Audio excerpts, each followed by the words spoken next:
क्या भारतीय सेना का एक नया युद्ध तकनीकी परीक्षण चल रहा है और क्या इसमें वायुसेना भी शामिल है? यहाँ जानने के लिए आपका स्वागत है। भारतीय सेना का खर्ग कोर भारतीय सेना के पश्चिमी कमान का हिस्सा हाल ही में पंजाब में भारतीय वायुसेना IAF के साथ 3 दिवसीय संयुक्त सैन्य अभ्यास गगन स्ट्राइक 2 को समाप्त किया।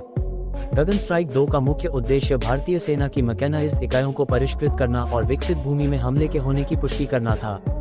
इस अभ्यास का मुख्य ध्यान अपाचे और ALHWSI हेलीकॉप्टर, असंख्य उपयुक्त हवाई जहाज और सेना की विशेष बलों को एकीकृत करने पर था। इन बलों ने विभिन्न युद्ध नकली स्थितियों में भाग लिया ताकि भूमि और हवाई समर्थन के बीच संगठन का महत्व स्पष्ट हो।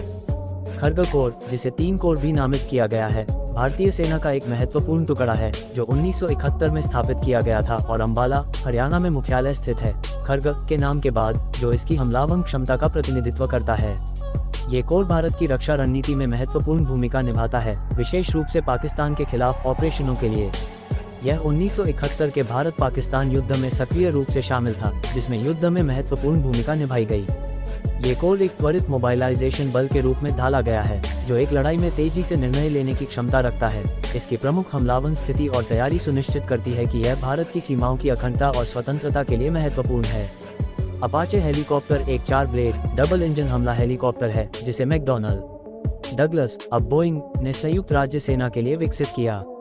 1975 में पहली बार उड़ान भरते हुए और 1986 में प्रस्तुत किए गए, इसे सभी मौसम और रात के समय की कार्रवाई के लिए डिजाइन किया गया है, जिन्हें आग 64 के नाम से जाना जाता है। इसमें 30 millimetre Shane gun, hydra 70 rocket pods और AGM 114 हेलफायर मिसाइल से होली गई है। प्राथमिक रूप से कवच और बुर्जों को नष्ट करने के लिए उपयोग किया जाता है। ये सीधे और सटीक क्लोज एयर सपोर्ट भी प्रदान कर सकता है। अपाचे वैश्विक रूप से निर्यात किए गए हैं और गल्फ युद्ध और अफगानिस्तान जैसे संघर्षों में महत्वपूर्ण भूमिका निभाई है।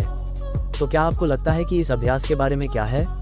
कृपया हमें अपनी राय कमेंट्स में बताएं और चैनल को सब्सक्राइब करना न भूलें ताकि आप हमारे नवीनतम अपडेट्स के बारे में जान सकें। धन्यवाद।